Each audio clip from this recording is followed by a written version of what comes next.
Ever laughed at the wrong person and realized too late they could rewrite your reality?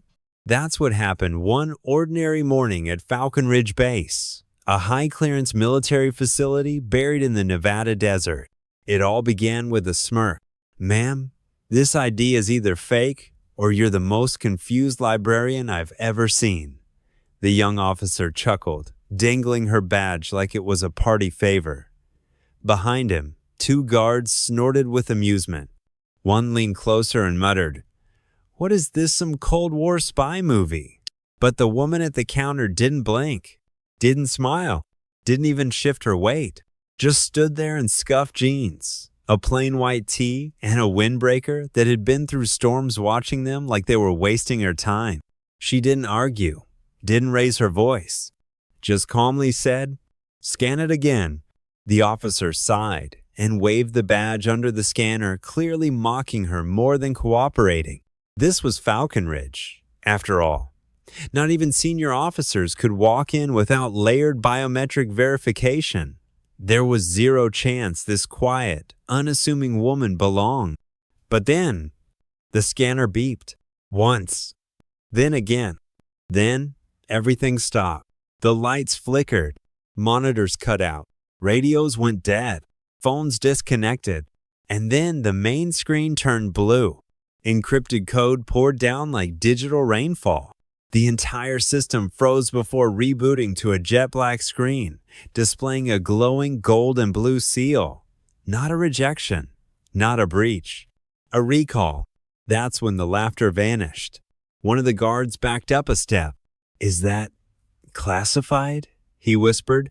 Still, the woman said nothing. She didn't need to. Her badge had already said everything. The officer, his voice no longer cocky, finally asked, "Who are you?" She took one slow step forward, her eyes locked on his, her voice sharp, cold, and steady cut through the silence like a blade.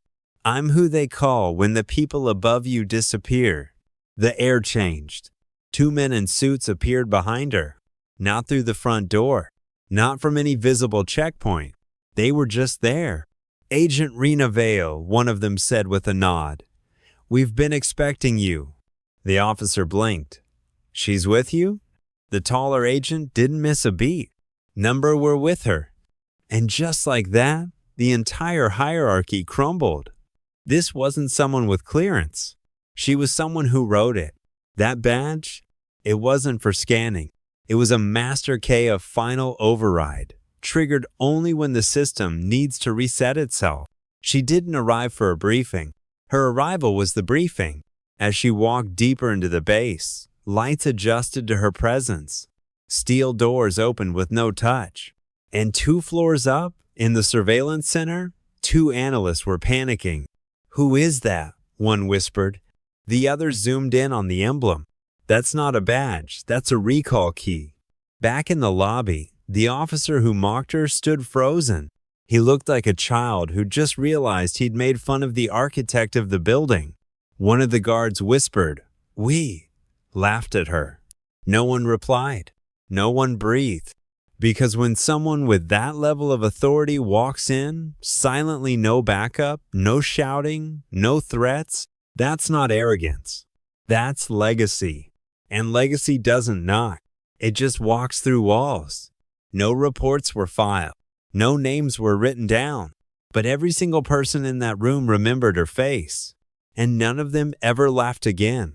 You're watching Chronicle Hub, where secrets, legends, and truths converge.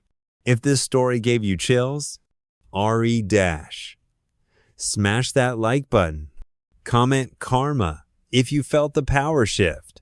And let us know where you're watching from. Subscribe now so you don't miss what's hidden in the margins of power. Because at Chronicle Hub, we don't just tell stories. We uncover the ones they buried.